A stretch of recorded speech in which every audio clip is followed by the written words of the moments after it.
All right.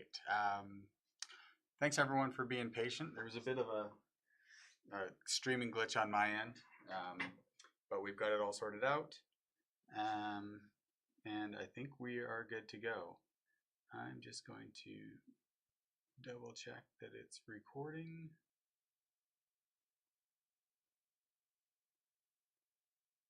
And I'm just going to shut my door. Give me 2 seconds.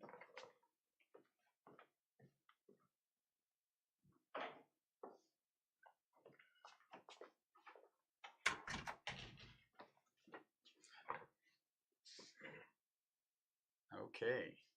I am going to try and check the chat every once in a while. But if I miss your chat, I will check every few minutes. So don't worry.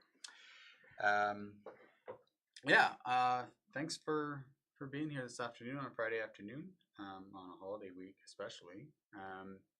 I'm Tyler Heaton. I'm one of the people who's going to be helping at the Hack and Seek. I am a VR developer and researcher here at Lethbridge Polytechnic with START, and I'm going to walk you through some of the VR settings in Unity today to get you up to speed and ready to hack next weekend. So the first thing I wanted to start on was talking about what is different about VR versus other kinds of interactive, digital interactive experiences, and why we're looking at VR or XR. You'll probably hear me say XR sometimes and VR sometimes. Mostly, we're talking about virtual reality when we're doing this. But of course, XR refers to other kinds of experiences. So mixed reality, where you've got some pass-through going on, and augmented reality, where you've got some sort of opaque or transparent screen with digital interwoven into that physical experience. So whether that's through your phone or whether that's through something like HoloLens. So mixed reality and augmented reality get a bit blurred nowadays because we have a lot of sensors on our devices that are aware of the physical world that we're projecting digital content onto. So really it's getting into more of the mixed reality where you can interact with the digital world. But we're going to focus today on setting up virtual reality, and we're going to do that in the Unity engine that you will have seen last week, or sorry, 2 weeks ago, with that tutorial. So you're probably not as interested in looking at me as maybe looking at Unity, but let's talk really quick about why we do virtual reality, what makes virtual reality special, what makes it different, and why are we exploring this technology as a new medium and a new technology. And I think one of the things that we want to start with is, what does VR do that other forms of digital interactive media don't do? And we can really narrow that down to presence.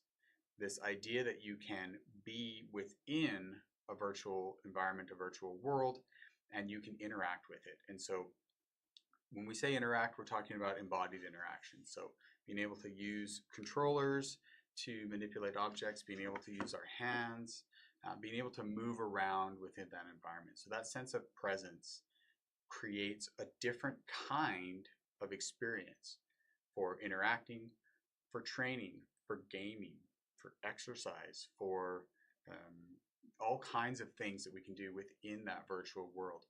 And that's what really makes it different. We can certainly feel present inside other forms of media. We go to movies, we feel really engaged. We play video games, we feel really engaged. We read books, we can feel really engaged. We can really feel immersed in that world.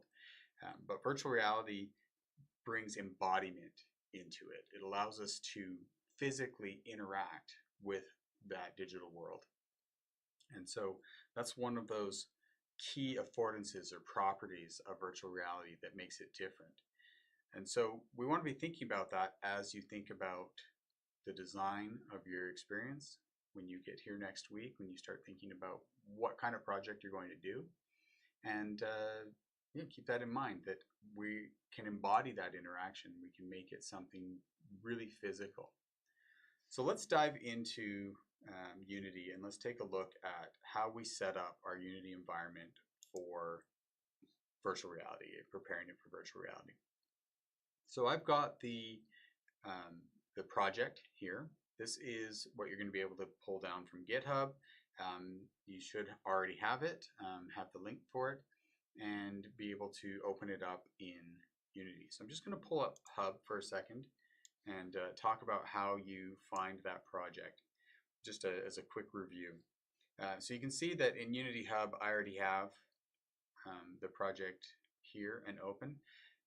If you've just downloaded the zip from GitHub and you've unzipped it onto your computer, you can add this project by going to Add, Project from Disk, and then you're going to find it. You can see that I've got a folder called Unity Projects. It's got a whole bunch of different projects, and then you select the folder. I'm not going to do that because I already have it open. And then you will launch that project from the Unity Hub. So if you don't have Unity Hub installed, that's your first step. You want to make sure you have that. You did the Unity tutorial, so you should already have that loaded. Once we're in Unity, there's a couple of things that we want to do that are different from the previous tutorial that make your environment ready for creating virtual reality content. The first thing we want to do is go to Edit and Project Settings. And we want to look at some of the elements. Now these are built into the project file, the project that you're given. But if you're starting from scratch, we're going to talk a little bit about what you would want to do to make sure you can do virtual reality. Now there are some templates within the Unity Hub that you can also use that are pre-populated with XR elements. But the main thing that we want to look at is this XR plugin management here. So by turning this on and adding an XR provider, we enable XR and VR componentry and interaction with our Unity project. So you can see here I've got XR plugin management and I've got OpenXR selected. And if I go down here to OpenXR, I can see that I've got some profiles added.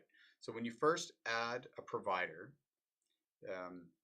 this is going to be blank. And so you would add these in by hitting this button down here, and you can add some different ones here. So I could add, MetaQuest touch profile, and I could add hand interaction profile. So just to give you an idea of what these different things are, I'm just going to take this HTC out of here and Microsoft and Index and Chronos. We're not going to be using any of those. The Oculus Touch profile and the MetaQuest Touch Pro profile are profiles for the different controllers to make sure that they talk to Unity properly. This hand interaction profile is actually for doing hand tracking. So the Quest headsets can do hand tracking where you don't have to use a controller, and this profile sets that up. Now we're not going to cover hand tracking in this tutorial, but it might be something that you do during the hackathon. So it'll be something that we look at. And so there's some other settings that we'll explore when you get down to doing hand tracking, but we're not going to do that today. The other thing that's really important is to realize that when you're building for the Quest, which is the headset that we're going to be using for this hackathon, you are doing it in Android. So this is Windows, a Windows build, and we want to enable these so that we can use the Oculus headset when we're editing on the Windows machine. But we also want to set up these profiles for Android so that when we build the project out to a headset, it's building out to the right target, which is Android. And so you can see here I've got MetaQuest support, I've got touch profile, I can add the MetaQuest Pro touch profile on here as well, and I'm ready to go. A couple other things that we want to look at is in our player settings. So I've renamed my project and my company name, Lethbridge Polytech, Hack and Seek, and then a version number. And so that you do this up here under your company name. So I highly recommend that when you start working on your project, if you've got a team name, if you've got a name of one of the people on your team, you can just change that here. And the reason we do that is that when this builds out to the APK file that will load on headsets, this information goes into that file, and it's a good way to keep it separate. By default, this would have been something like com.unity.xrinteraction.toolkit, but we want to change this to something custom. The other thing we want to look at is in these other settings. Again, I've got this specifically for Android, and we want to make sure that we've got a few things set up. So you want to uncheck this override default package name so that it just uses your company name. We want to set this scripting backend to IL2CPP, and we want to make sure that our input system is the new input system. Now, this refers to control inputs, so setting up custom inputs, setting up keyboard or controller inputs. The nice thing is that the framework that we're going to be using integrates really well with this new input system package, and pretty soon I don't think we're going to see new anymore. It's just going to be the input system, and then there'll be an option for legacy input system.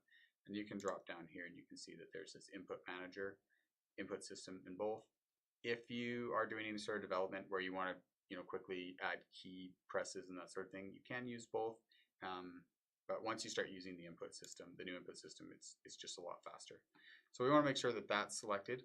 Now, by default on your project, if you're using the GitHub version, it will be set up that way. So that's all those settings here.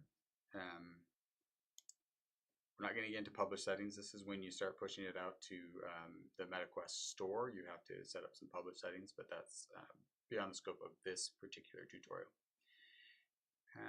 The other thing that we're going to just check here is under audio.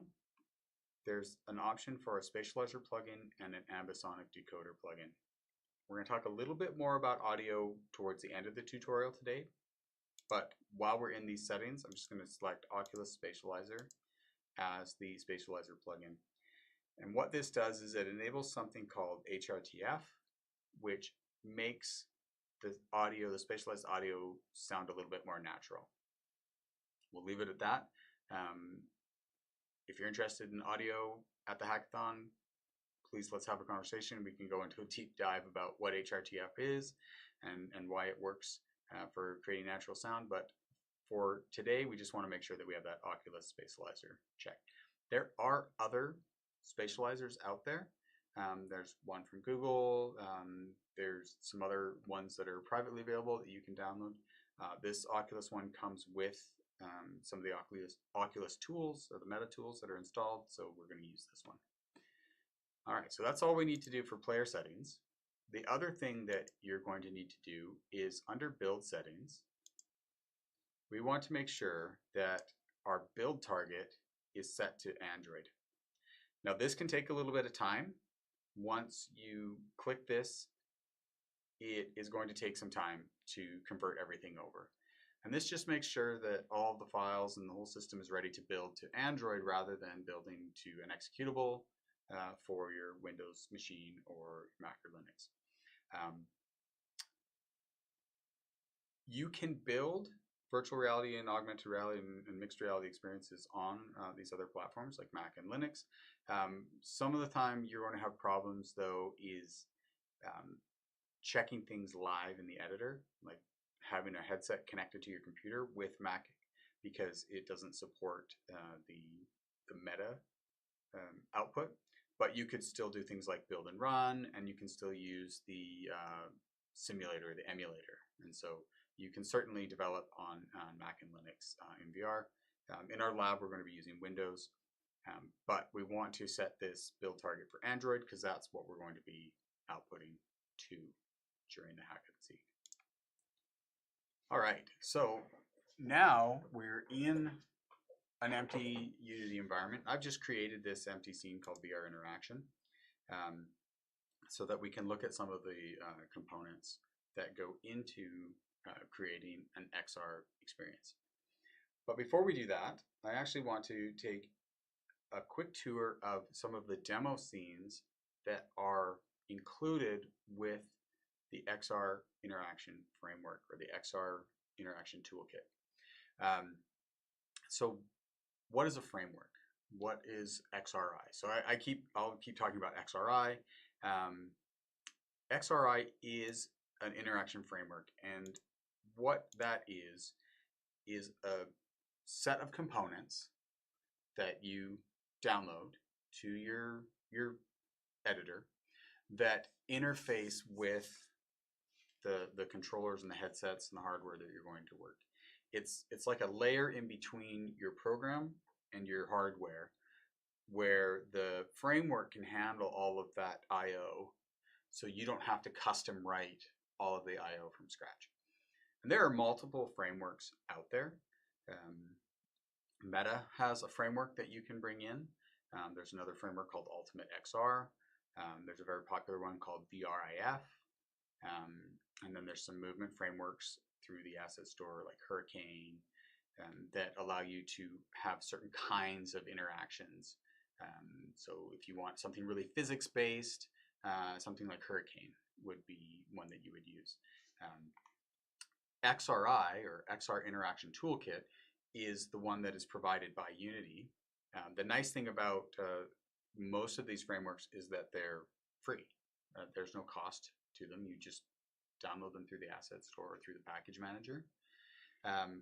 We're going to be using the XRI one because it's quite simple to work with, and it integrates really well with the input system. And it's something that's readily available.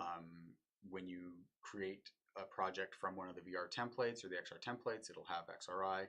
And so we're going to be using the XR Interaction Toolkit for this hack and seek. So if I go down here in my project tab, I'm just going to close this XRI. We're going to start with a simple scene. So I'm looking in my samples folder, and I'm looking at XR Interaction Toolkit. And we're just going to go down here to Starter Assets. And we're going to go to Demo Scene. And this opens up a pretty basic environment, but it has all the elements that we need it to have.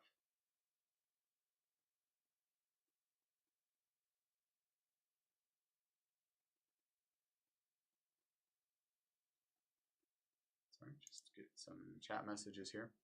So this scene has all the elements that we need to go through and understand what's available to us with the XR Interaction Toolkit. So we'll do a quick look at the scene here. I'm just using right click, and I'm using my WASD to move around, and then you can use Q and E to go up and down. So I'm just turning around the space. See here we've got some grabbable, some grab interactable objects, or objects that we can pick up and move around.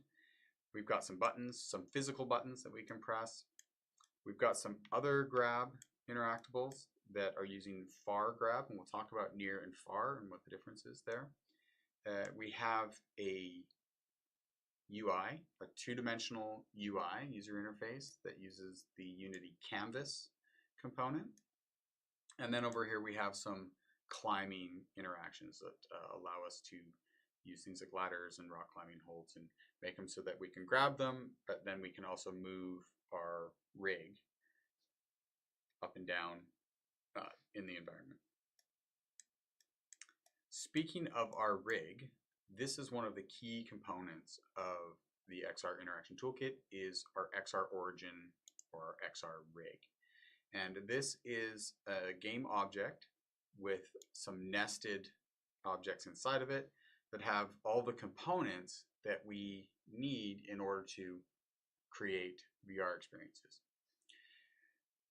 Just a quick reminder of how Unity organizes game objects. Game objects are like a placeholder. Every game object has a transform, which is our position, rotation, and scale, which allows us to work with that within a three-dimensional space. All the other things that are added to it are what are called components, and our components have parameters, and those parameters have values. And that's how we're able to manipulate game objects in Unity. So we have this XR parent object, this XR origin parent object, and it's got a number of components on it. So it has this XR origin. It uses a character controller. This character controller is used to add physics, allows us to interact with the environment. So it has a rigid body on it and a collider.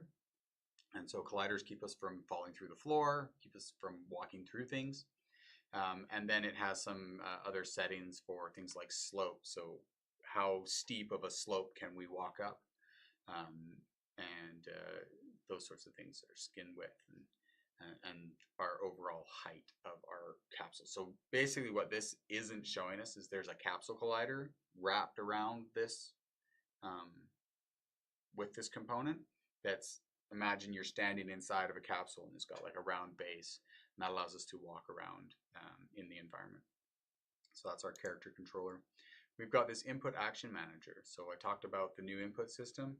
This component allows us to work with that by adding in our action assets.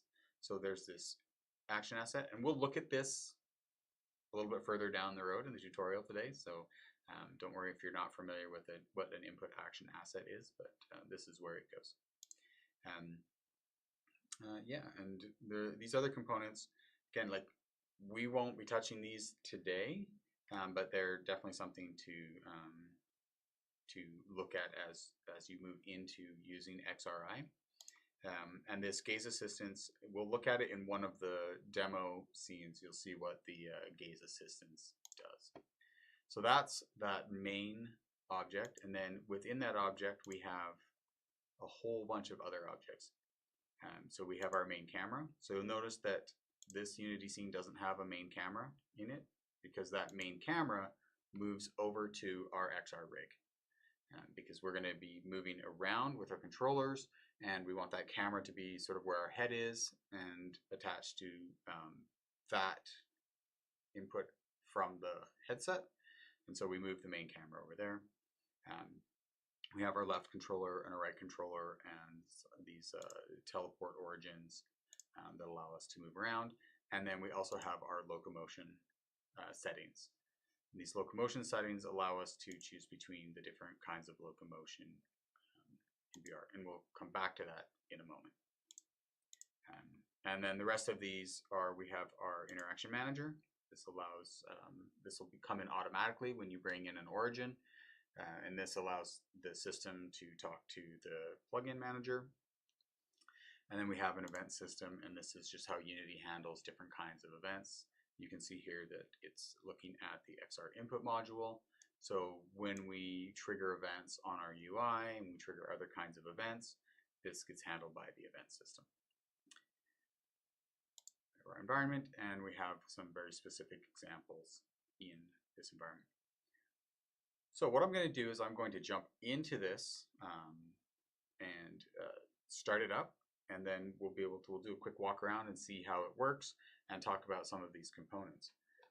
So for this tutorial today, I'm using Meta Quest 3S, which is very similar to sort of a cross between a Quest 3 and a Quest 2. If you've got glasses, this one's pretty comfortable. You can see I've got some pretty heavy rim glasses. I'm able to wear this no problem. I've got this plugged into my development workstation using a USB 3 cable. So that's just plugged into my workstation over there. And I'm going to be using an application on my computer called MetaQuest Link. Now, if you've used an Oculus or a MetaQuest tethered to your computer, you'll be familiar with Quest Link. Essentially, it's the old Oculus application. It's just been rebranded, and it provides this stable connection between your headset and your computer for doing development work. So I'm going to pop this on. Just turn it on and make sure that I have my link connected. I do. Give myself a bit of space here. And using the nose hole here, I'm going to hit play in this. But before I do that, I am going to just go to game here and maximize so that you get a bigger view of what's going on. So I'm going to hit play. And you'll notice that I'm doing this seated. You can do it sitting or standing. You'll notice that the point of view is a bit low because I am seated. So what I'll do is I'll stand up. If you get a little bit uncomfortable in virtual reality, if you've tried virtual reality before and you know that you get a little bit dizzy, a little bit uncomfortable, make sure that you create a safe environment for yourself when you're testing these sorts of things. Have a chair there, clear your space, make sure you're not bumping into anything. And if you ever feel dizzy while you're doing virtual reality, you want to make sure that you start by just closing your eyes, give your equilibrium a second to catch up. If that doesn't work, then immediately take the headset off, right? The last thing we want to do is have anybody getting dizzy, falling down, those sorts of things. So let's take a walk through this environment. So you can see that my point of view changed. I'm going to try not to whip my head around in VR so that you don't get a really shaky view. And we're going to start by moving over here. So I'm just going to make sure that my hands are visible. And right away we have a problem, which is that we can't see my hands. So give me 1 second here. You can see them there. Just make sure that nothing is funny with the rig to where our hands are.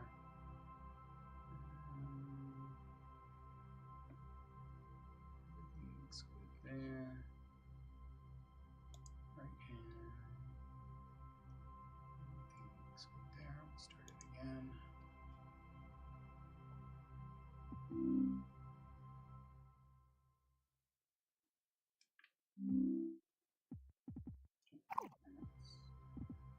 Expected.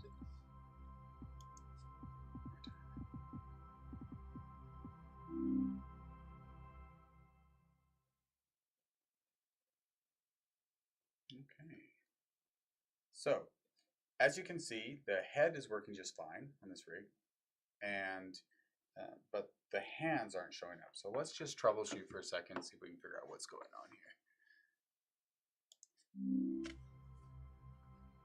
As per any online tutorial, I will say the classic line is, "It's worked a minute ago," and now it's not. So what I'm going to do is I'm going to just check the console. Show me anything.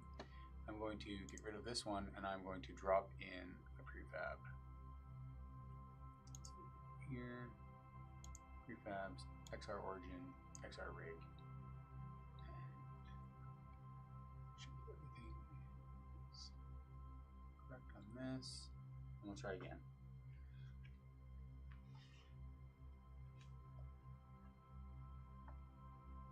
So just confirming that my controllers are working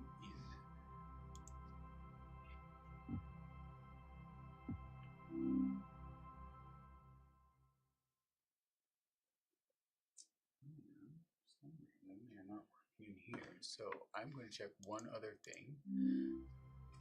What it could be is I accidentally disabled something in my project settings. So let's just go check that. OpenXR, Windows.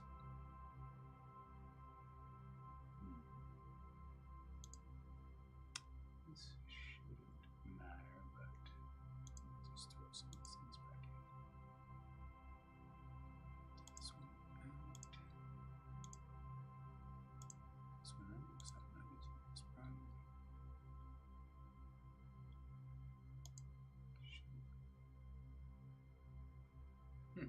Shouldn't matter, but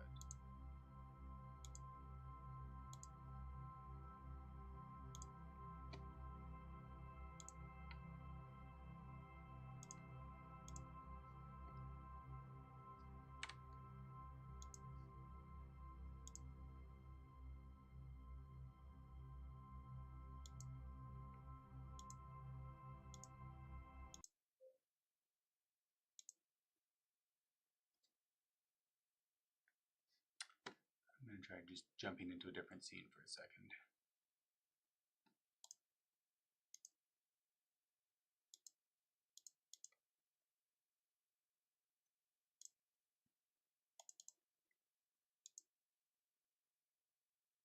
All right, so same thing, we have our origin, we've got an environment. This is the second environment. I wanted to show you the second, but you know what? If it works, then we'll go with this one.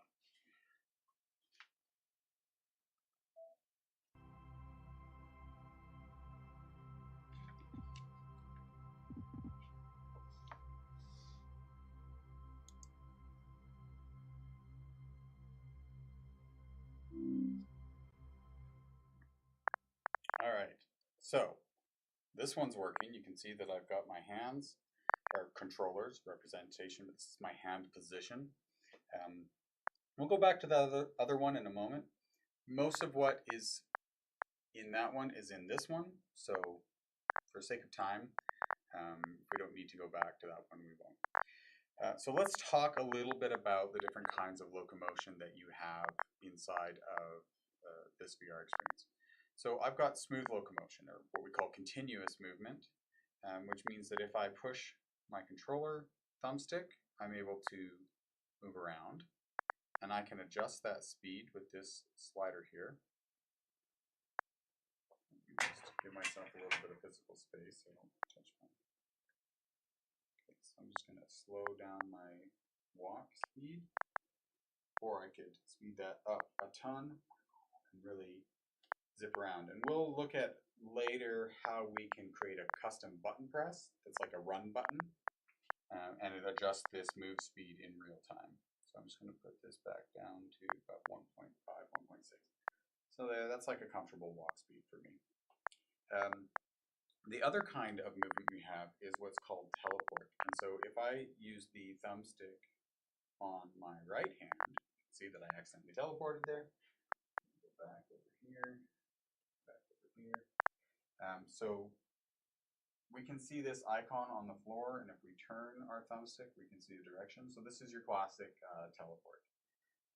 Teleport is a very useful locomotion system if you have people that are new to VR and they get uncomfortable with continuous motion. But it has some other benefits, which is that you can use these anchor targets to allow you to jump to very specific points within an environment.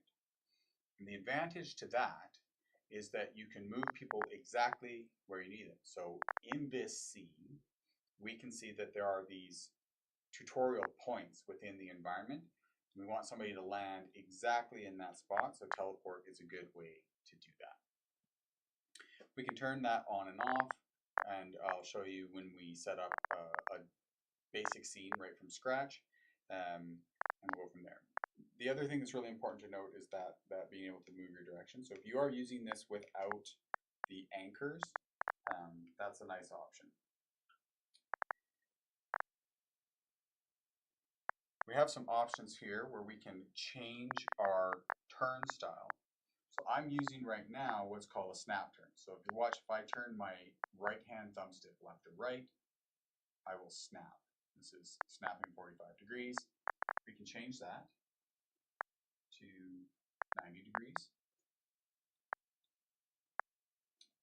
We could change it down for the other direction. Let me just change that here to say 15 degrees, which is not very much of a snap at all. The snap turn is a comfort thing for a lot of people, myself included. I find snap turning more comfortable than, say, continuous turning. And then just figuring out the right amount is trial and error. Depends on the experience, it depends on the user. It's nice to give your users the option to change their amount by using some sort of interface. And you can use a three-dimensional UI like we have here. You can use a two-dimensional UI as well. The other style of turning is your continuous. So if I flip this switch over here, I now just move as if I'm panning a camera. We can change the speed of that. I'm just going to move over here. We're going to change that speed. Let's crank it up. We'll double it. So now it's a really fast turn. Or we can slow it way down, and now it's a very slow turn. Some people, their preference is continuous movement or continuous turning. Some people's preference is snap turning. I'm a snap turning user. I like to be able to snap turn. I find the continuous movement to be a bit uncomfortable, or sorry, continuous turning to be uncomfortable. I like continuous motion with snap turning. That's my preference. You can see here we have this comfort mode. I'm just going to push that. Now it's a very subtle difference, but comfort mode uses what's called a vignette or a tunneling vignette. So if I turn this back on, you'll see this dark circle go around the screen. I'm just going to see if you can, yeah, you can see that dark circle. That is a technique in VR locomotion that blocks the peripheral vision, and it can make some people more comfortable when they're moving around in the environment because they don't see that movement out of their peripheral vision, and it can mitigate some motion sickness. Some of the other things that we can see here is this turnaround enabled. So right now, if I push back on my controller, I'll flip 180 degrees like that. We can turn that off. So now it doesn't do anything. And that's, I teleported by accident. And that's really useful if you're doing any sort of grabbing and using the thumbstick to move things around when you grab. You don't want to have this turnaround enabled necessarily. Strafing allows us to move side to side. You can turn that off. So now I can't move side to side. I can only move forward and back. Personal preference, I like to be able to move around like this. We don't have flying turned on. And then grab move. This is a popular mechanic. So if you've played Gorilla Tag, or if you've seen anything about Gorilla Tag, see that I'm basically moving my arms and dragging myself, essentially dragging myself on the floor. So there's some other settings you'd want to set up when you're using grab move. You might want to disable strafe, for example. So just go here. So we won't do that. So then that way I'm not accidentally turning. So again, it's a personal preference. Turn strafe back on and turn grab move off. The main point is that all of these things are built into the framework. You don't have to custom code any of this stuff. It's already built in, allows you to do a bunch of different things right off the bat. And the last thing I'll talk about here is this movement direction. So right now, if I look in a direction, I move in that direction. Another option is to do what's called hand relative. So if I flip this switch, now, if I put my left hand out, because that's where I've got that thumbstick is moving me, I will move in the direction that my hand is pointing. But right now I have my head pointed the same direction. Now I'm moving in the direction of my hand. So wherever my hand is pointed, that's the direction I'm going to move.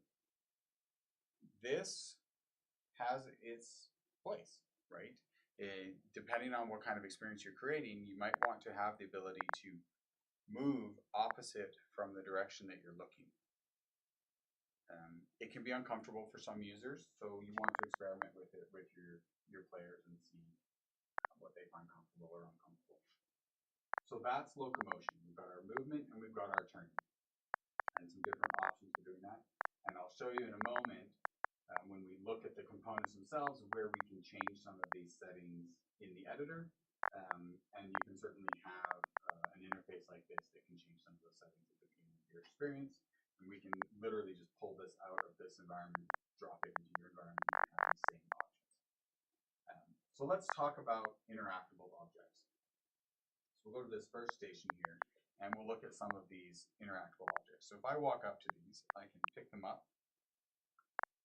You'll notice that they change color.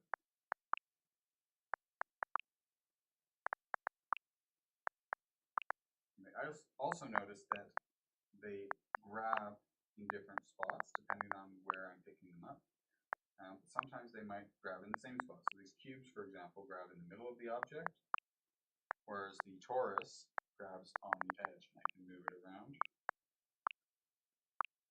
And these have what's called dynamic attach, meaning that wherever I grab it is where it connects to the hand or the controller, whereas these don't. These have they're using the center of the object or the pivot point of the object as the attach point. And these, I'm not sure. Let's see. Move this out of the way. These are using dynamic attach as well. The other thing is you'll notice that they're changing color when I grab them. If I pull the trigger, they'll also change color. And so with the controllers, you have different kinds of activations and selections. So by picking this up, I'm selecting it. So I'm using the grab control to select this object. And there is a custom script that changes the color when I grab it, so when it's selected. Now, if I activate it by also pulling the trigger button, we have a different script that activates. So this is activation using the trigger, and this is grab, or what we call selection. We can also do that remotely. So if I hit the grab button, I can grab things remotely. And you'll notice that these stay out at a distance from where I am. And if I move my hand into my body, they come closer. If I move I have to put it down. If I move my hand away from my body, they move away from me. And so that's what's called a near and a far grab. And we'll look at those settings when we jump back into the component.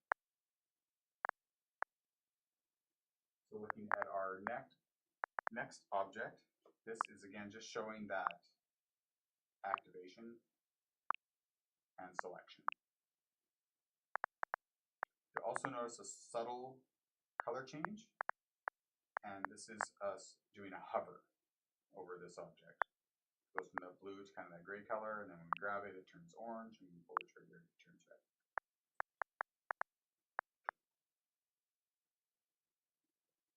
The next station has what's called a socket interactor, and what's really nice about this interactive type is that we have this hole that this object fits in, and it snaps into place. So as long as I get that highlight and let go, it will snap into place. This is really useful for things like keys, for things like plugs, cables, any sort of object that you need to go into a very specific spot, but maybe your user has a difficult time getting into that exact spot.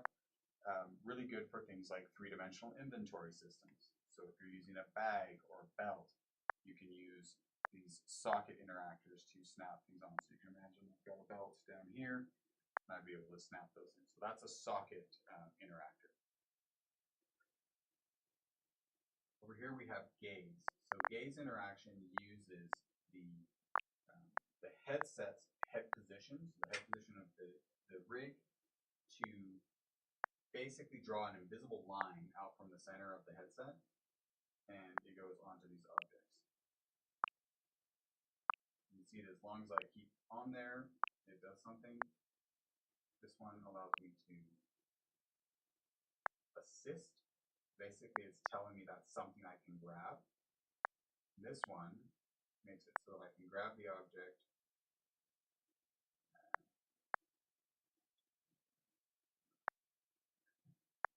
I'm not sure what that one is.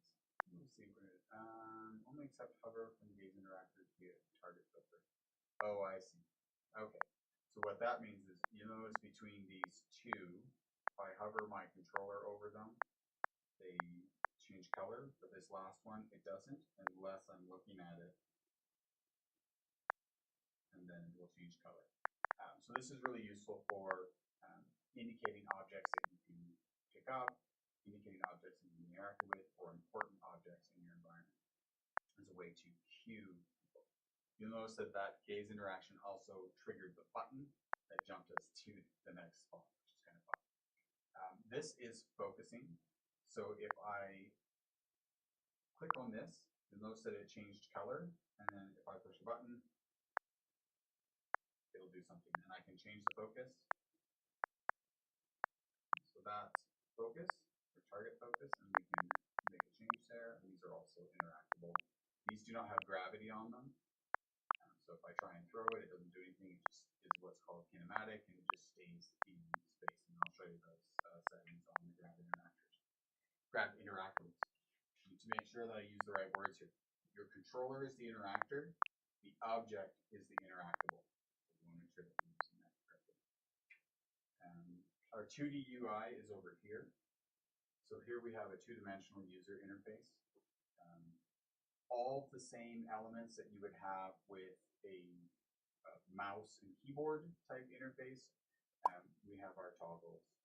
We can have values and sliders that change and drop down menus, all the things that you'd be used to seeing. So we don't need to dive too deep into that, but these are available.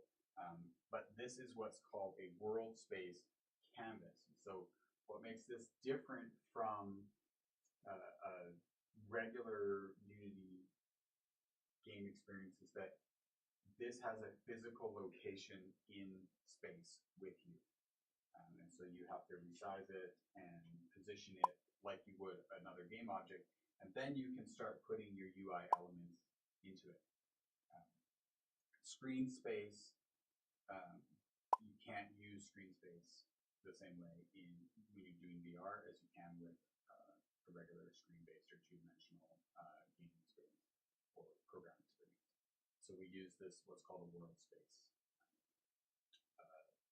object. So basically makes your UI into an object, is what I'm trying to say. So let's go back here and press continue. Now we have a 3D UI. So just like what we saw at the beginning of the experience, we've got these different levers and controls.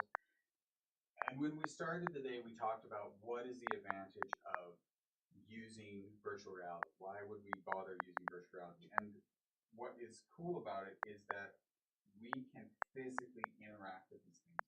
We can create a familiarity with the interface that connects us to what we would experience in the physical world, right?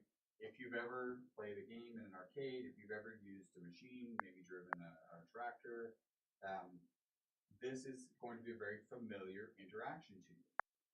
If you've driven a car, or if you turned a dial on an irrigation gate or something like that. I'm rural, so I'm just thinking of things that I'm familiar with, right? So this is something that's very familiar, and this is important when you're developing VR experiences because you want people to have experiences in the virtual environment that they can connect to physical experiences that they've had. One, it makes your interface or your interactions intuitive because it's familiar. And two, when we use our bodies in an experience like this, it anchors us, it connects us to the experience. It makes us feel like we're actually there. It deepens the immersion. You can see we've got a number of experiences over here. Push that button, and I can push this button.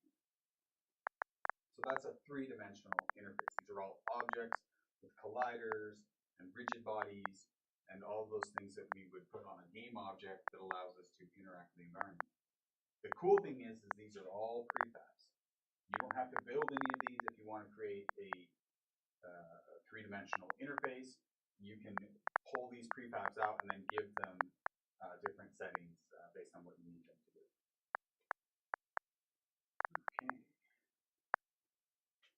These are physics-enabled interactables, and so these two blocks have a joint on them. It's an invisible joint, but you can imagine there's a string hanging between them, and they bump into each other. So if I bump into this, you can see that it's bumping it, right? So that's got a joint. Really, it creates a very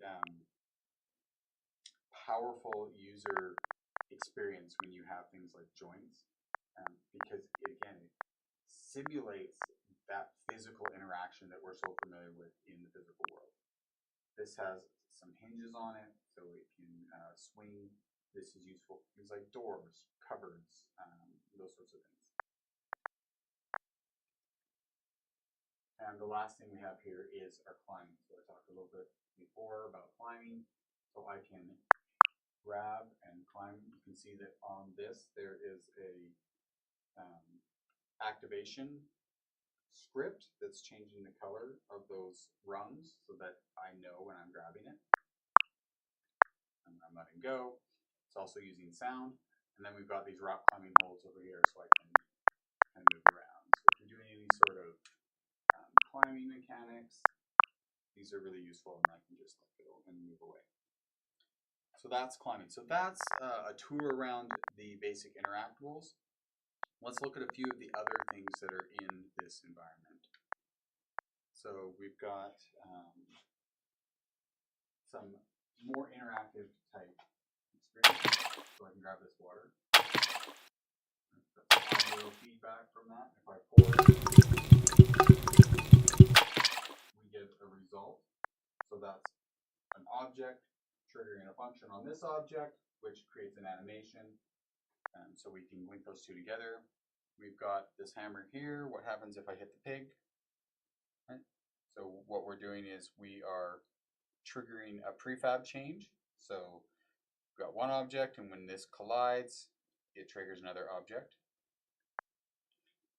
And this is a fun sort of like ribbon interaction, right? So we've got a jointed object, the ribbon, attached to this stick, and so then it's a series of objects at the end. That's kind of fun to play with. Right, so this is using, I've grabbed it. Now if I pull the trigger, right, so which is an activation, we get this fired, and there we go. Right, we can pick these up too. Oh, that's interesting. If you move it too quickly, it goes out. Right? It's those little things in a VR experience that can really draw people in and create a really delightful experience for them.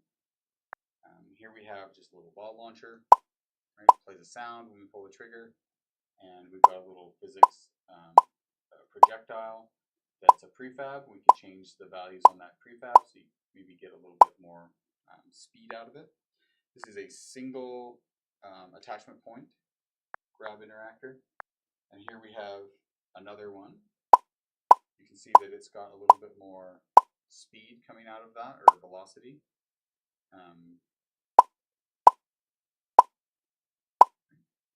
This one also has two attachment points. So if I grab onto here, you can see that I'm now using my offhand, or my primary hand, as a lever essentially. So we've got like a fulcrum here.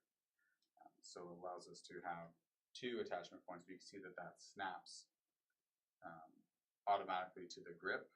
So you have to always grab that point, and then you can grab the second point. This is really good for things like, say you're doing a pool cue, or you were doing some sort of wedge.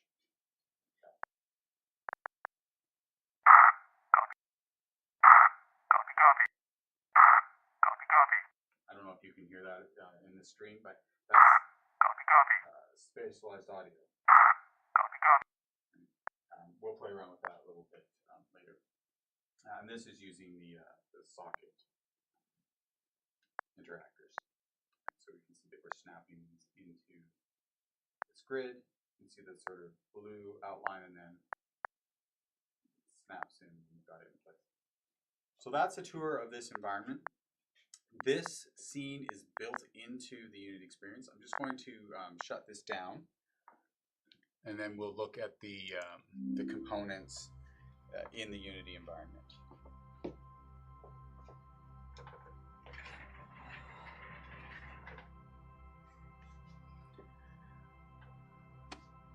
Let's clear our console for a second. So we've got, we'll get back into our scene. So we've got this environment. I'm just going to move around, and we've got all these different components that we can select on. You can see them come up in our hierarchy, and then they have different settings over here. And these are all prefabs, right? So this is labeled comfort mode, but the prefab itself is this push button, right? So if we were to go down into our project and search for push button, Right. See that we've got these push button prefabs we could drop into our scene, and they would allow us to use this in our own scene and change some of the settings over here.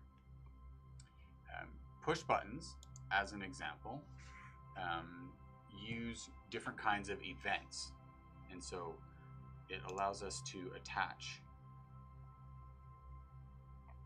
custom events to them. So we'll just see where they've got that. They might not have one on here.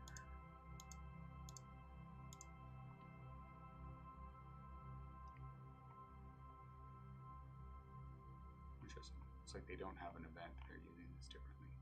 That's all right. We'll do a different example. But we can pull these in. Same with these levers, right? If we go down to our project window and we search lever, you can see that we have this lever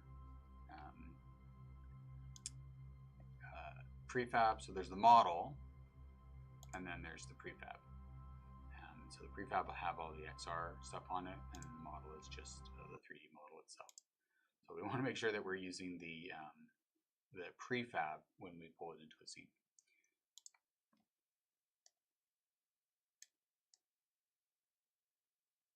We'll go look at these grabbables for a second. All right, so if we select a grabbable, go down to the individual object, see that it's just a 3D object, but if you go up a layer to its parent object, that's where we see the climb interactable. So this sets up all the interaction for that grabbable. And these are indicated by different colors. Right? So these purple ones are route 1, route 2 are the yellow ones, route 3 are the green ones, and route 0 are the pink ones, and they're all using this, this climb interactable. The ladder as well, if we were to look at this, go to the rungs, you can see that climb interactable.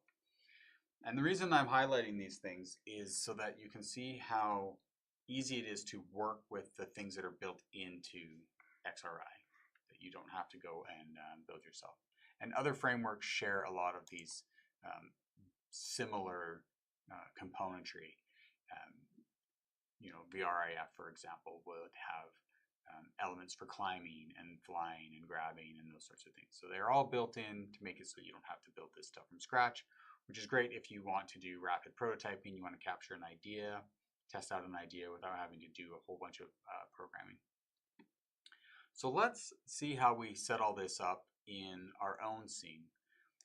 We've got this environment which you'll always be able to come into and reverse engineer and use as a reference and see how they're doing it with the componentry.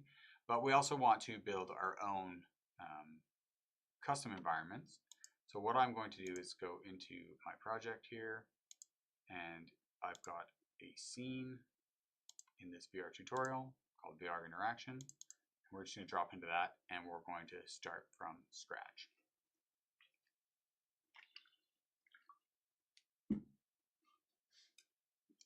This is an empty scene. When you create a new scene in Unity, you get this blank scene. It's got a camera and it's got a directional light, and that's everything. So the first thing that we want to do is we want to throw in a rig. So I'm going to right click, I'm going to go down to XR, and I'm going to say XR origin. And I'm going to drop that there. And you'll notice that it automatically put in the XR interaction manager. And on this XR origin, we've got a main camera and we've got a camera offset. So we can disable this main camera because we've got another one right here. But we have nothing to look at. So let's create some objects. The first thing I'm going to do is put in a plane. We'll just call this ground. And I'm going to put in a couple of objects. So let's do spheres. Resize these, and I'll just duplicate this.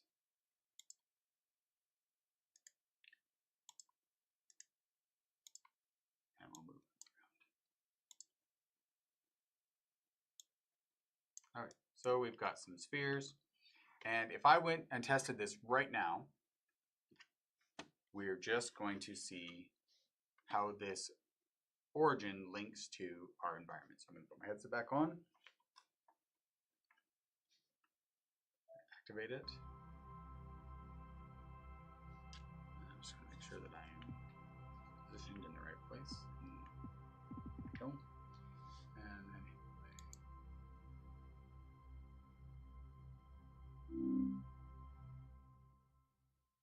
so this is a very basic VR component.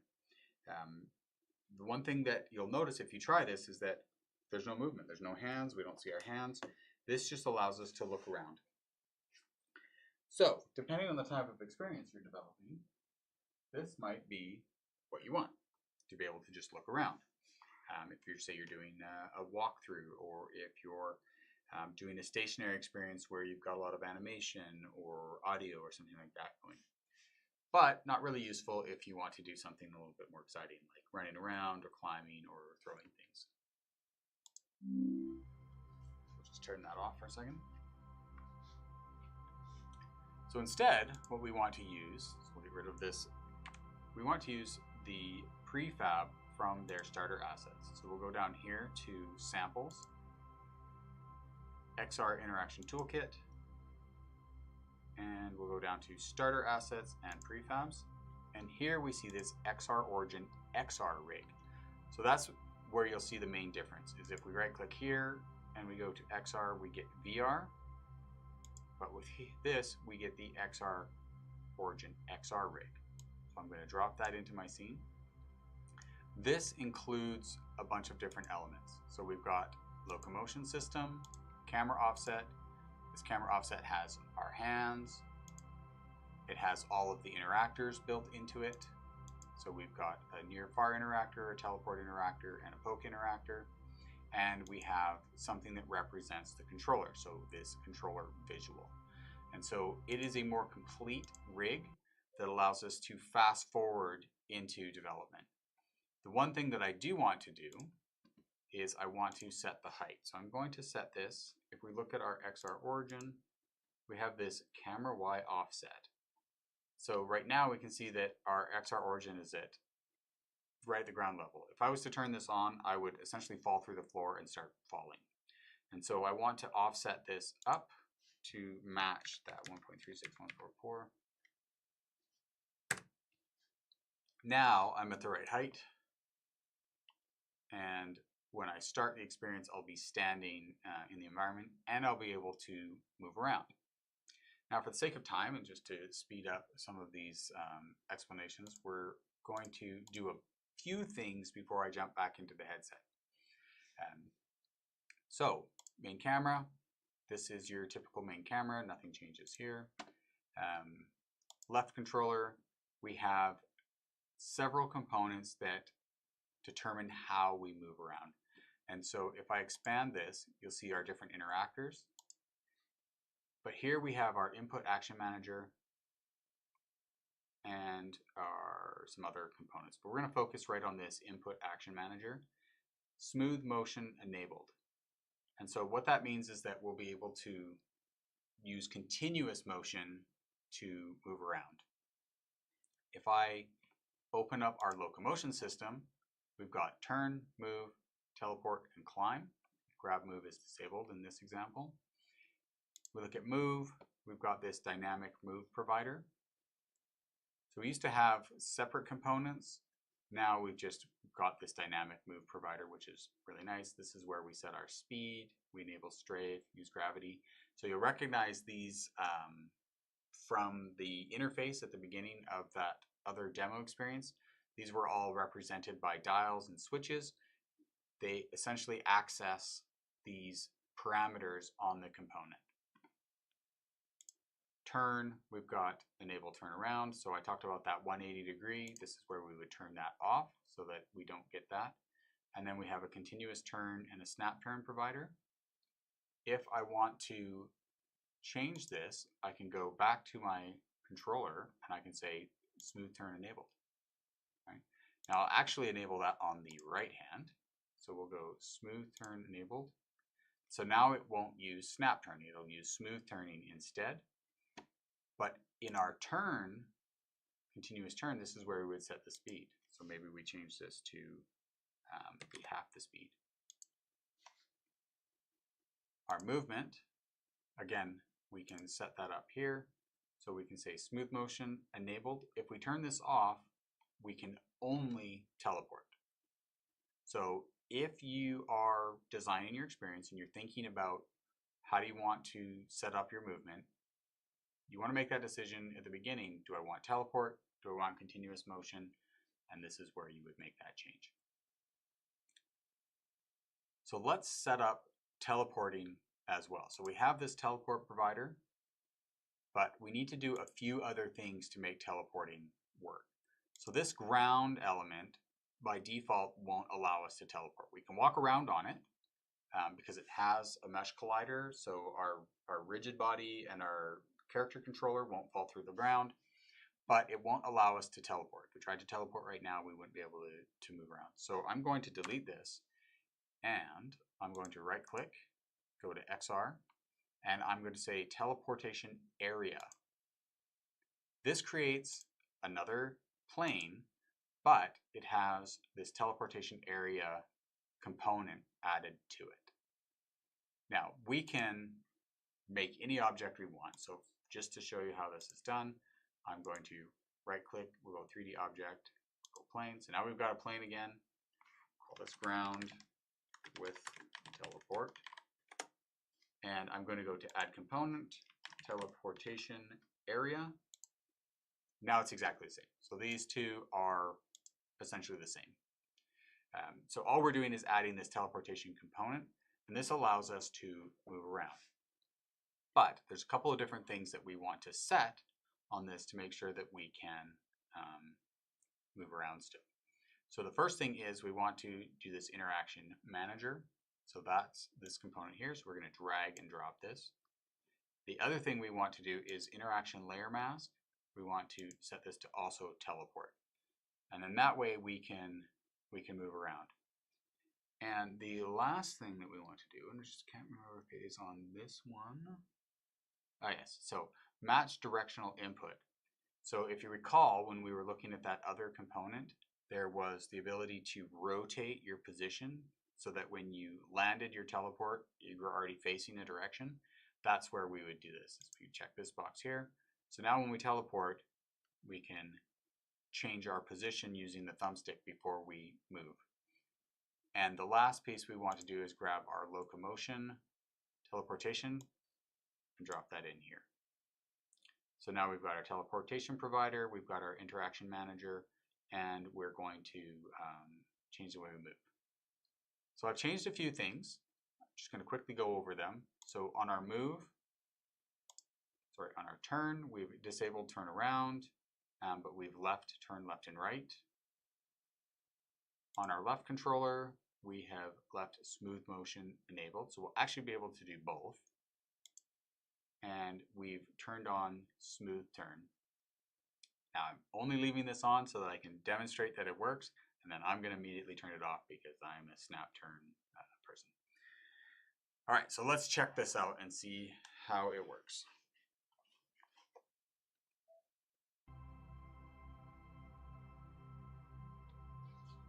Just putting on my headset, and I'm going to hit play.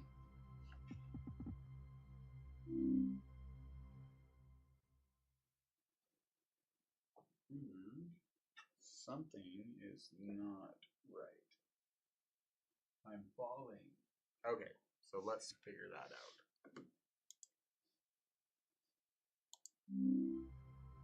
Okay, what it is when I dropped this back in, okay, we've got the right height, everything's good there. I think what's happening is that this plane is up way too high, so we're gonna reset this to 0. All right, there we go. So what was happening is I was like halfway through the floor, and then the minute I moved, I started to fall. So we're gonna go back in there. Unity has this default setting where you can either default everything to 0, 0, 0, or you can create objects kind of where you're looking. And so I have that create object where you're looking, and that's why it had that weird height. Okay, so now I'm moving around. You can see I've got smooth motion. You can see I dropped down to the ground. And there's those spheres up in the air, and I can teleport. And I can change my direction when I land. And there we go. Okay, so let's take a look at a few other bits there, and before we jump back in again. First thing I want to do is I want to change that height. So put that back down there. Up. Okay, so I'm also going to change the height of these spheres because they're kind of way out of there. So we've got our teleportation area, but you'll recall that I was talking about teleportation anchors and how useful those can be. So we can use a 3D object as a reference point. So let's do that. I'm going to go 3D object, I'm going to make a cube. I'm going to reset it to 0, 0, 0. And then I'm going to squash this down. So I'm just hitting the R key to resize. And W key. We're going to go to our top view for a second. And I'm going to move this out over here. Okay. So now we have this platform that we can land on. So we're going to rename this to platform.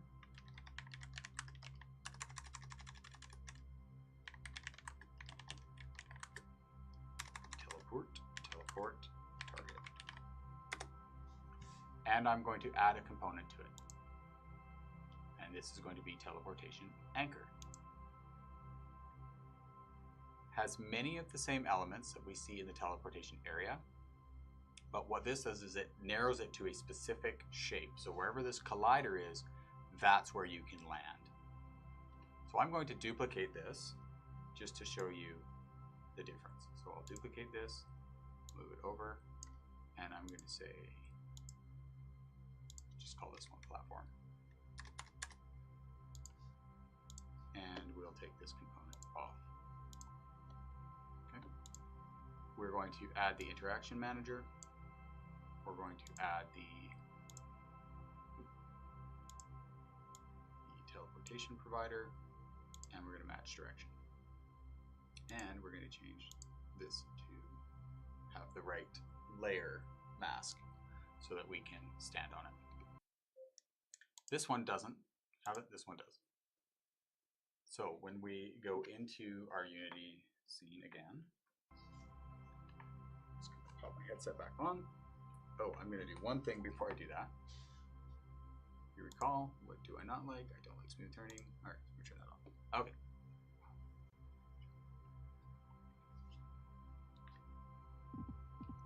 And we'll hit play again.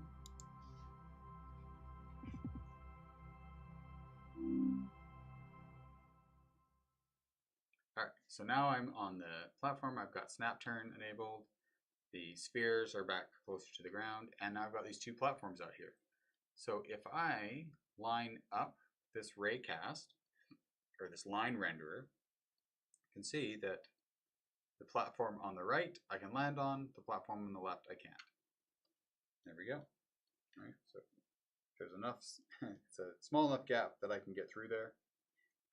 Probably not, oh, look at that. It's just enough space that I can step down onto that. If I step up the other way, we wave goodbye to the platforms.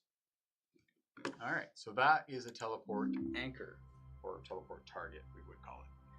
So that's the difference between a teleport area, which is anywhere within this mesh we can teleport to, versus a teleport anchor, which is only on that spot. Can we do that? Now, we can do this with invisible objects as well. And so if I was to right click here, go to XR, we're going to go teleportation anchor. And we're going to resize this because that's way too big for what we want to do. Okay, so we've got this teleportation anchor. And I'm going to move it over here. I'm going to put it right here in the sphere so that we know where it is. Okay. But I'm going to turn off the mesh renderer. So we still have the collider, but we can't see it. And I'm going to turn off teleportation area. So we will not be able to teleport around on this platform, but we will be able to hit that target. So let's just have a look at what that looks like.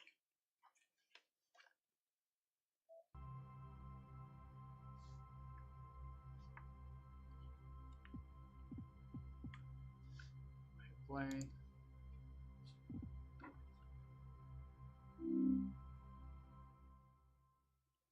So if I turn around, you can see if I try and teleport, I get this red line.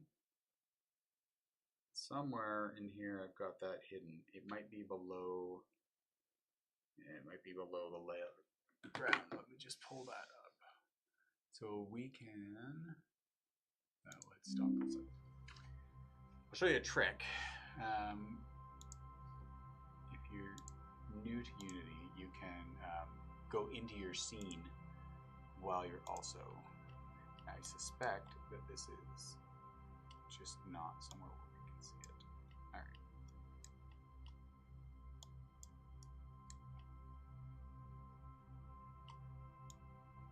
All right, let's try this again.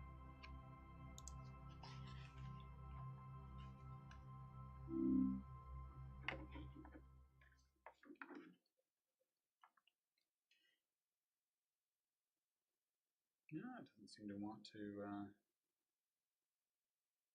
show up there. I wonder if I missed a setting. Leave a comment below if you can see a setting that I missed. Let's just take a look here. We've got, that's what it is. Interaction Manager. Forgot to drop these all in.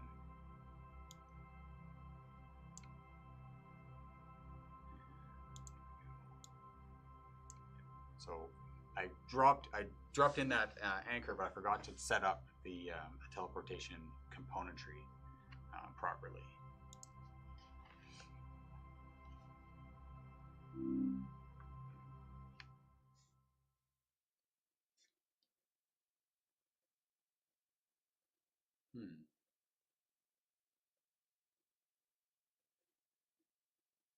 Something else is amiss there. Well, I think for the sake of time, we'll just keep moving on. And it'll be one of those things that is probably something really simple. And I'm not going to spend too much more time on it. But you can set up areas so that you can have them as anchors or targets without being able to see them necessarily. Not sure why that one's not playing nice, but we're just going to keep moving. So the next thing I want to show you is setting up grab interactables. So we have these three spheres in the environment. So I'm just going to call this left, sorry, right sphere, middle.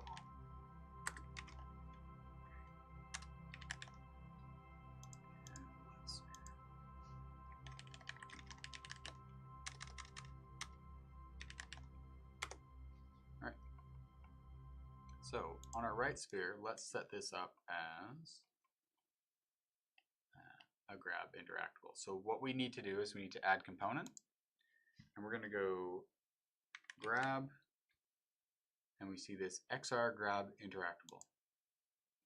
This automatically adds a rigid body, and the reason that it does that is that we need to have physics activated in Unity, and physics always work around a rigid body.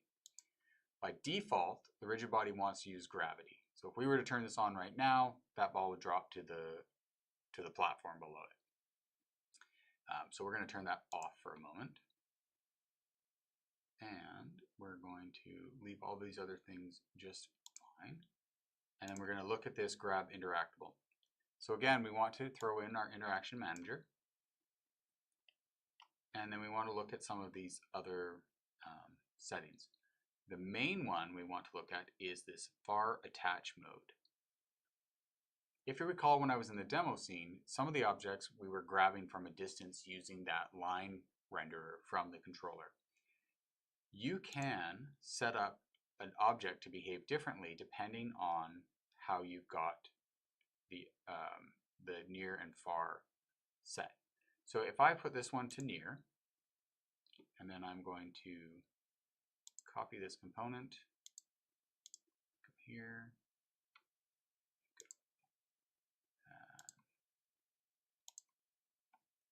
grab interactable, and then we'll go paste component values.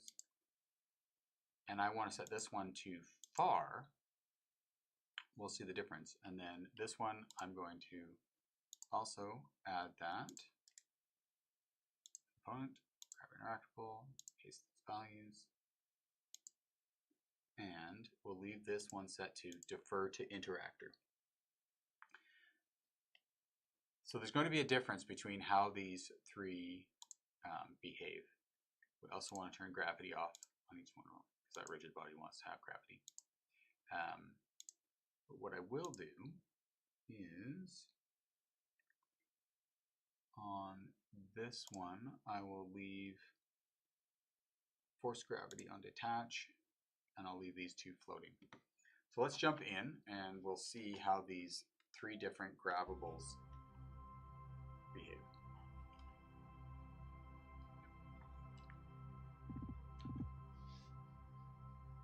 Play.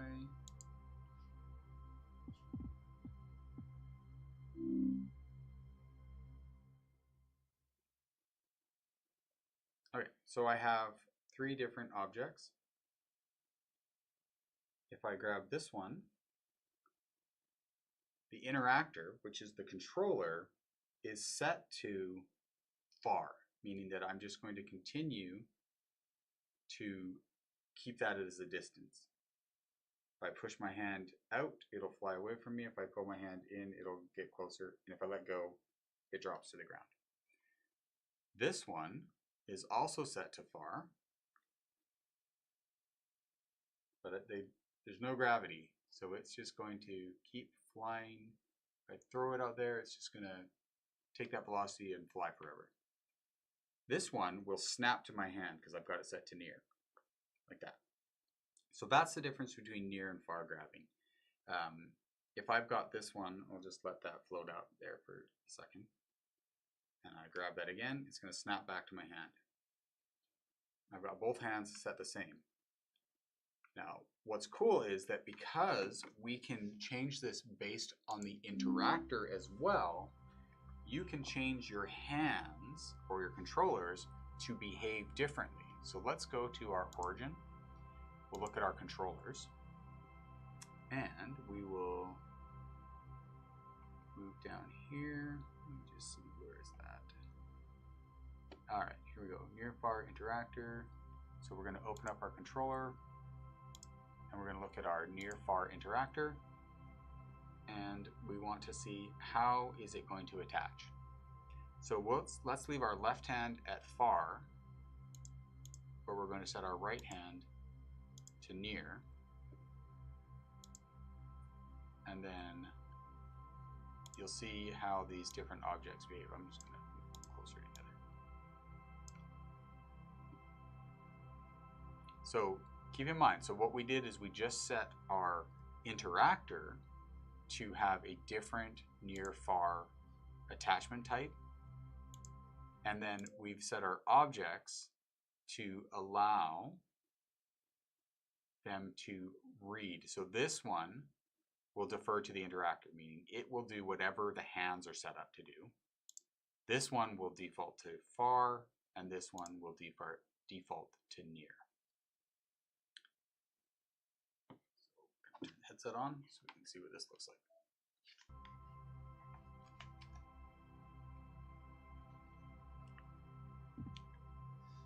Okay, I'm going to hit play.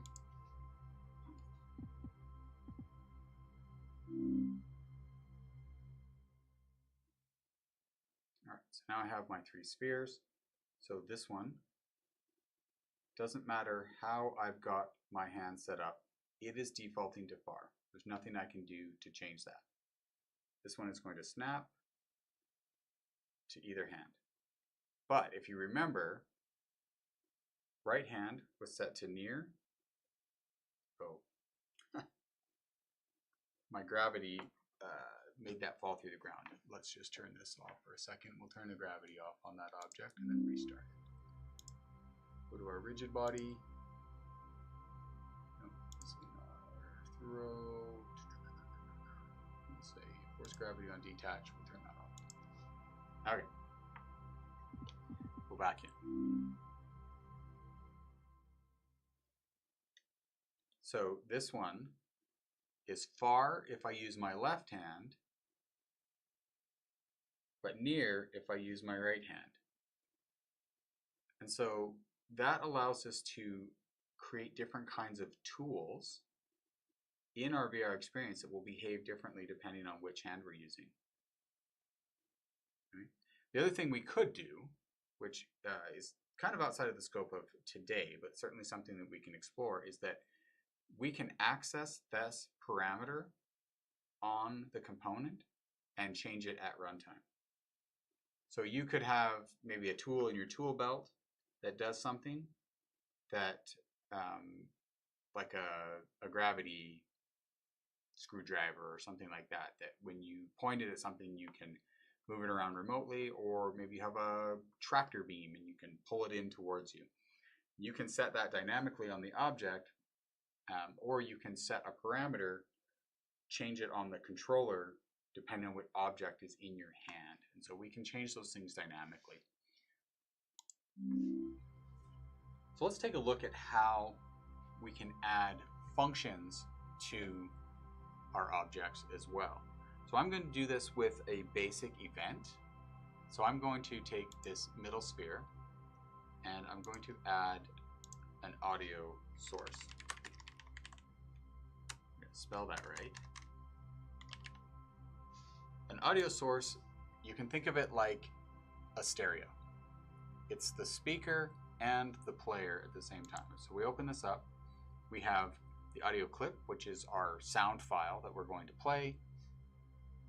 And then we have some settings like volume and pitch and stereo pan that determine how that sound will come out, how that audio will sound when we're playing it. So we're going to take a second to look at this because it's really important with audio that we understand how it's different in virtual reality because the user has ears that move around. So essentially when we are using the XR origin, the XR rig, we can move around in space, and so we want our sounds in space to behave like they would in the physical world. A couple of things that we want to set up in order to do that. First thing is I'm just going to create a couple of audio sources in space. These don't have to have an object. So another one. Sometimes it's nice to use objects because we want to be able to reference them, but they don't have to have an object.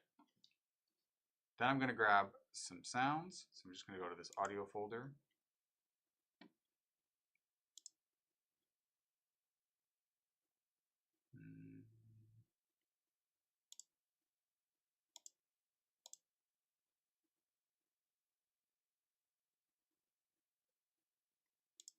All right, so we've got this rain. We're going to preview this.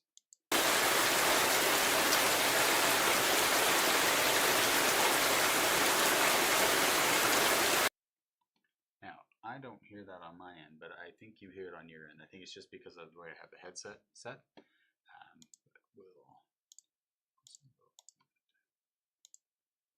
And we're going to set this, force this to mono. So when we're using spatialized audio in an environment, it does not need to be stereo because we're going to essentially disable that. I'm going to take this rain clip. Where did that go? Here. I'm going to drop it in as our clip. And I'm going to change this spatial blend to 3D. What this means is that now the audio will play from a specific location in space. this has a distance of 500 meters. So for all intents and purposes, we would not hear the difference. It's going to seem like it's all around us. But if we shrink this down to, say, 2 meters, represented by this sphere, now the audio's maximum volume will be inside this small sphere, and it will have a fall off to its minimum volume as we approach the outer sphere, so the distance between these two. If we take a look at this curve, we see that it never goes down to 0. It actually only goes to about 45% of the overall volume.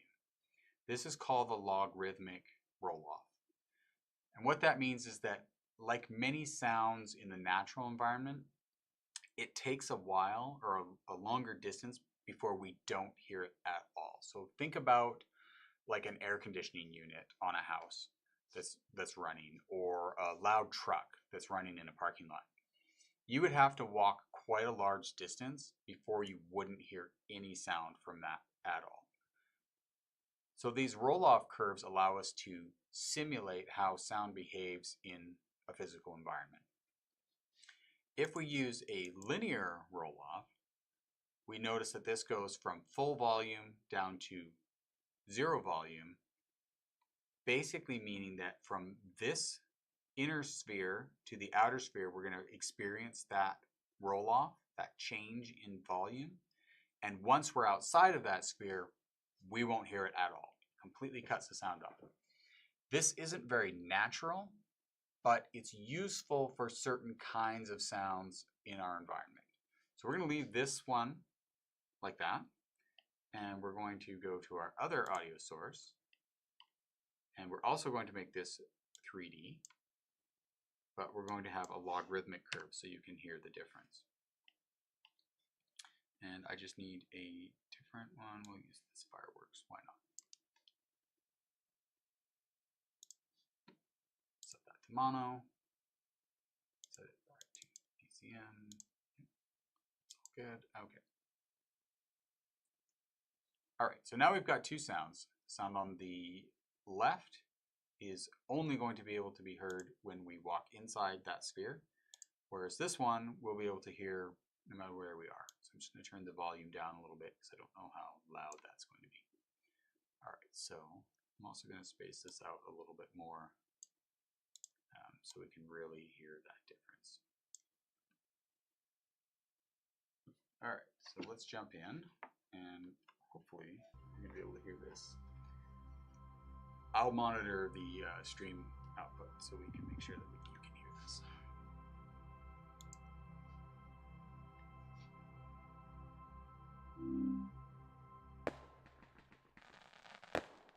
All right, so we can hear those fireworks. And to me, it sounds like they're coming off behind me. But one of the things that I forgot to do was make that loop. So let's just go back to the fireworks, and we'll make sure that it loops. And turn that volume up a little bit. It's a bit quiet. All right, let's try that again. I'll talk about what that looping is in a moment when we jump back in. All right, so now we can hear those fireworks. They're coming from over here. And if I turn my body, depending on where my head is going, more in my left ear, my right ear, or both ears. That's the advantage of using three-dimensional sound. Now let's go over to our rain.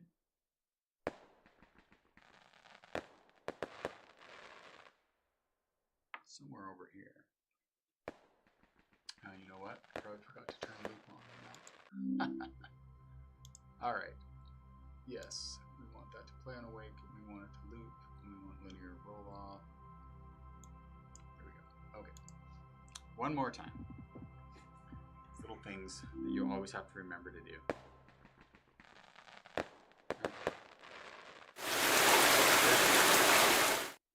But notice the cutoff.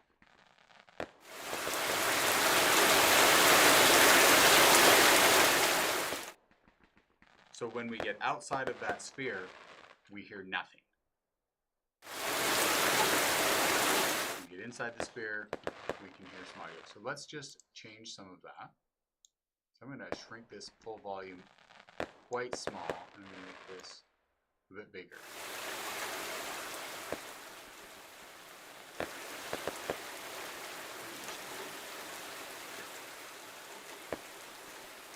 So notice what happens when I walk closer.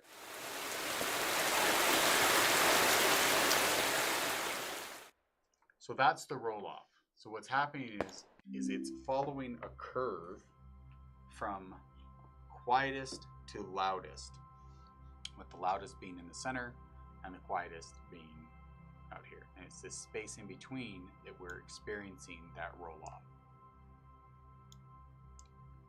So that's sort of the quick version of three-dimensional sound. Now, we'll go into some more in-depth sound stuff at the hackathon, but for the sake of time today, we won't go into it any further.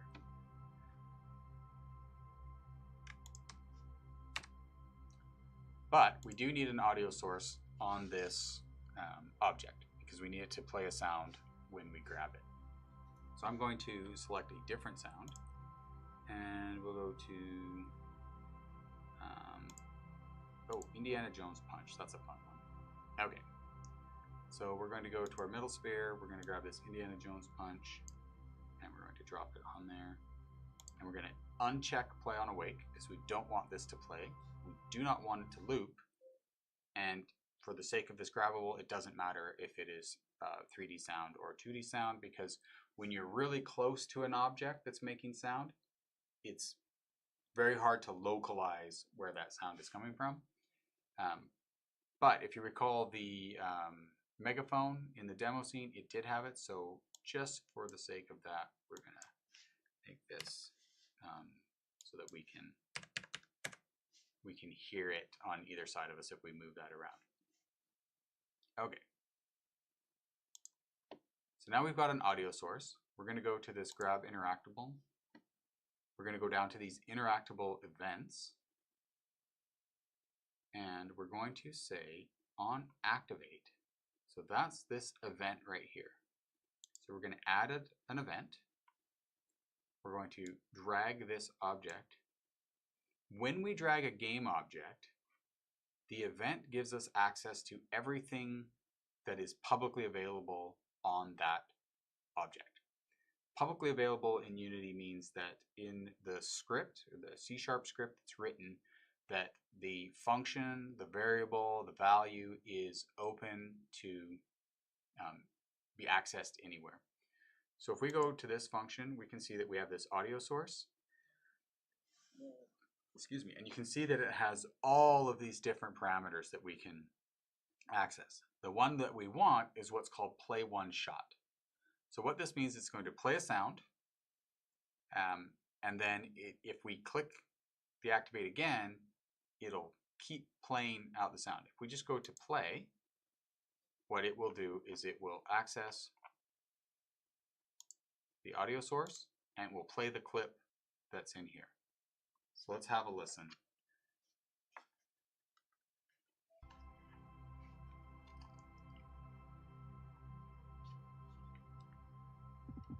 And this is tied to the activate interaction, which is the trigger on the controller.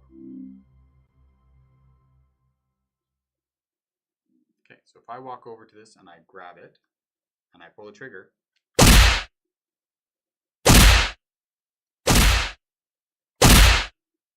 that does not sound like the Indiana Jones punch, but it sounds like a punch. So I'm pulling the trigger and I'm getting a punch sound. And you can see that it's left. And if you're listening to this on headphones, you'll be able to hear it left, right, because I'm moving the object around. Equal in both ears. Let me let that go.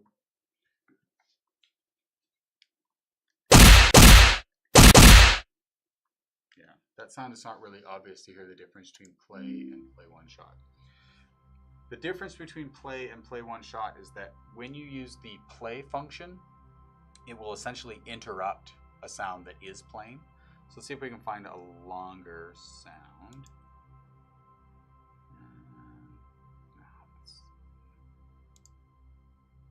Yeah, we're going to use this secret door just to demonstrate the difference between these two.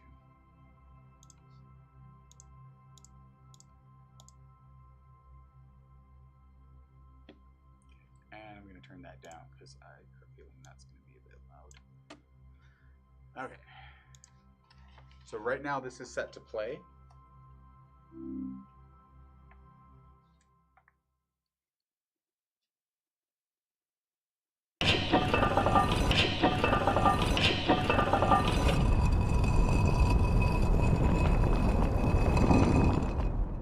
So the difference is that if I pull the trigger halfway through the sound being played,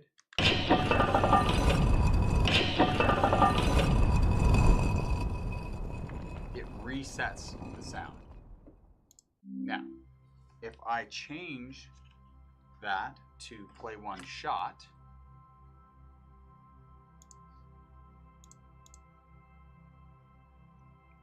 here, change this audio source to play one shot, and we drop in that secret door clip. Now what will happen is the sound will continue to play and will essentially get some echoing effect. So I start it.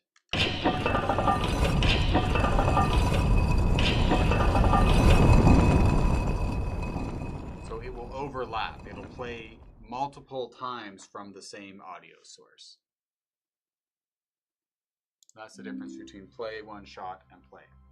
But what's really important about this is that we can see that we can quickly add functions to interactions on that grabbable by using these events. Now we can use custom Unity events that we can write ourselves, and we'll go over how to do that the day of. But since we've got about 15 minutes left, I just want to make sure that I give you one other example of how we can set up some custom things using the input system. So what I want to do now is I want to show you how to do a run function, essentially. So binding a button on your controller so that you can run in the environment. So we're going to go to this origin. We're going to go to the move component, and I'm going to add a component called where did I have it? I've got a script down here that I already wrote. I think just for the sake of time we're going to go into that. So I'll explain how it works, but I won't write it for you in real time because that's just going to take up time we don't have. So go to the script here, and we're going to go change move speed. So I'm going to drag this onto the object. So your scripts are components that you can drag onto objects. So here we have a script, and this does one thing. It changes our speed that we can set here in the editor based on a button press. So it's looking for two things. It's looking for a dynamic move provider, which is right here. We can drop that in. And the other thing that it is looking for is what's called an input action reference. The input system in Unity uses an input action asset, which contains multiple input action references. That reference is essentially saying what button is being pressed and what do I call that button. So let's take a look at our input action. So we'll go to our interaction toolkit. We'll go down to our starter assets, and we have this default input actions. This is what's called an input action map. If we double click this, it opens it up, and this just shows how all of our controls are mapped to our controllers. This default is provided with the XR Interaction Toolkit samples when you pull it in from the package manager. It'll be in your project. If you're starting from scratch, you just want to pull that in the package manager with the samples. And that would be in package manager.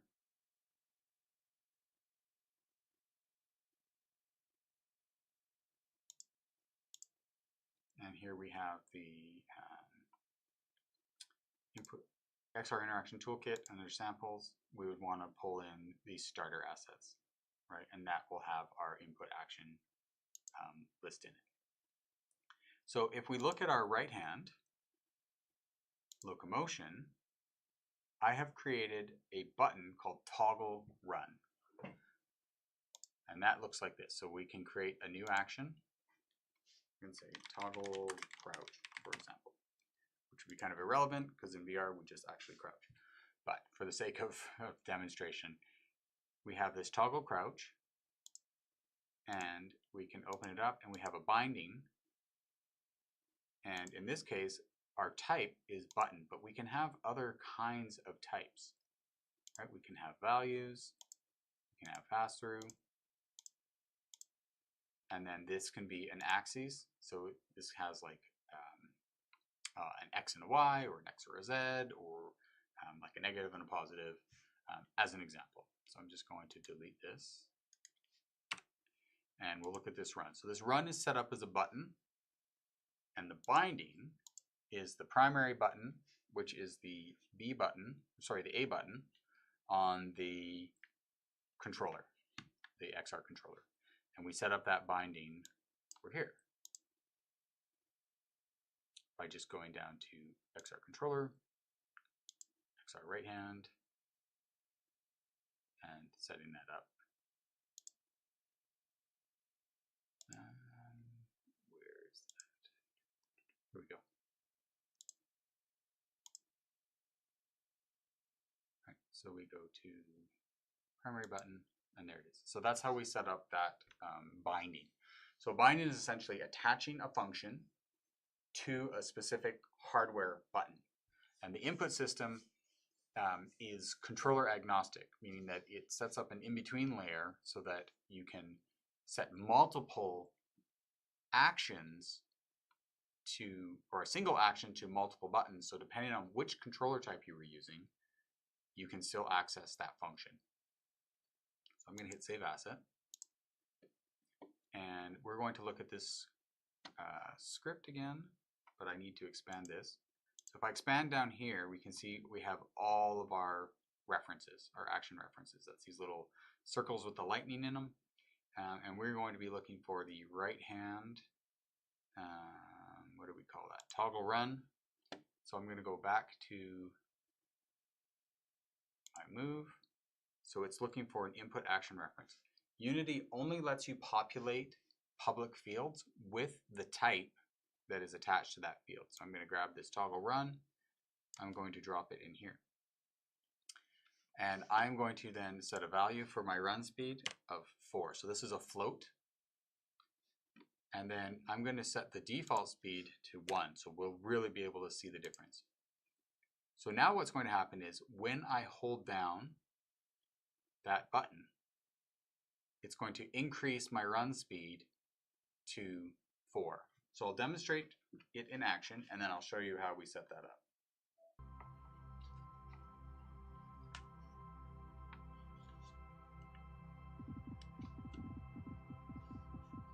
So I play.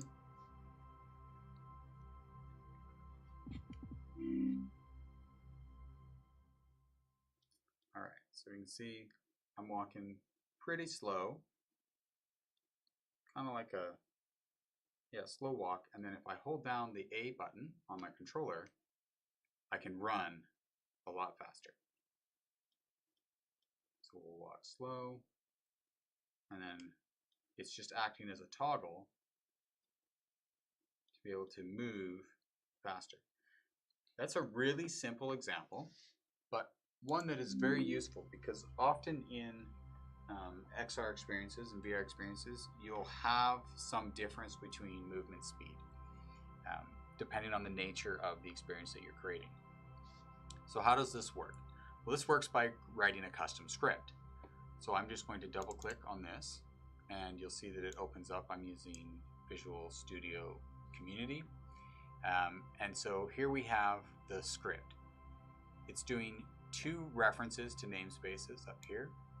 So we're using that input system, and we're also using the starter assets to grab the reference.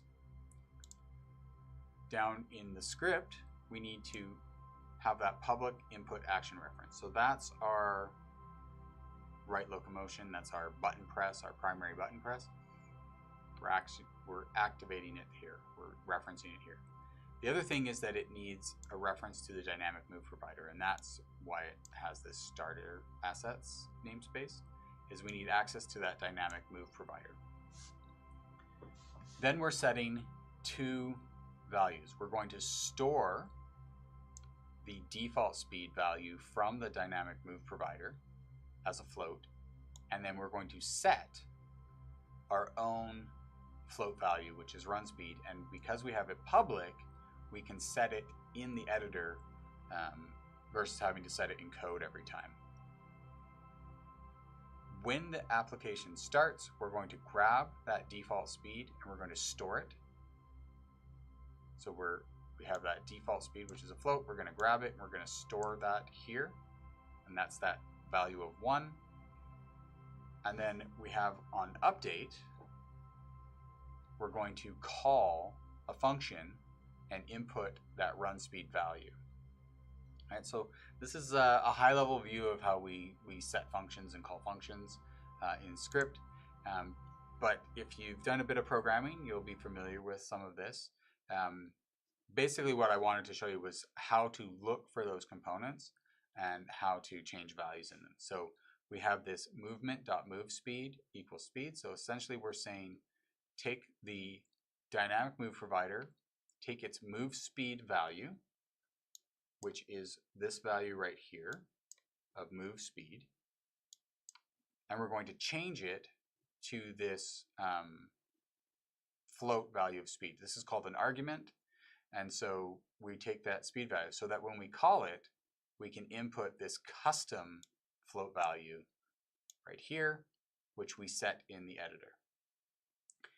And then this if statement says if the button press value, so when we press the button on the controller, it's not a Boolean. It doesn't just do on or off. It actually has a value between 0 and 1. So 0 is not pressed at all, 1 is fully pressed.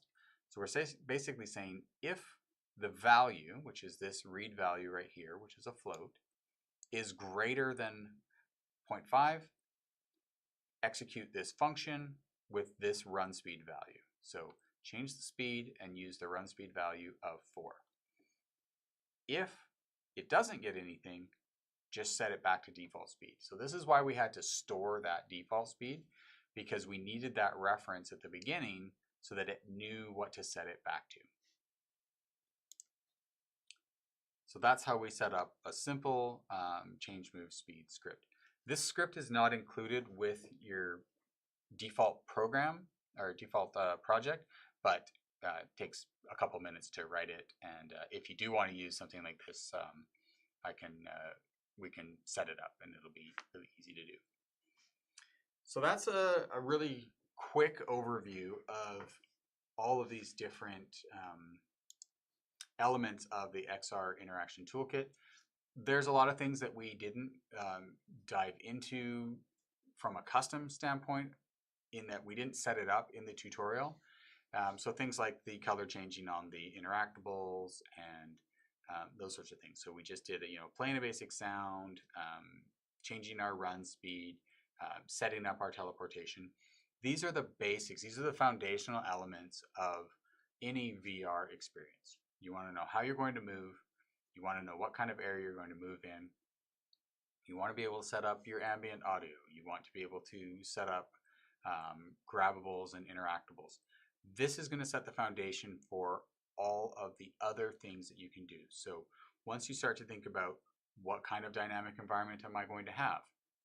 Do people need to climb? Do they need to crawl?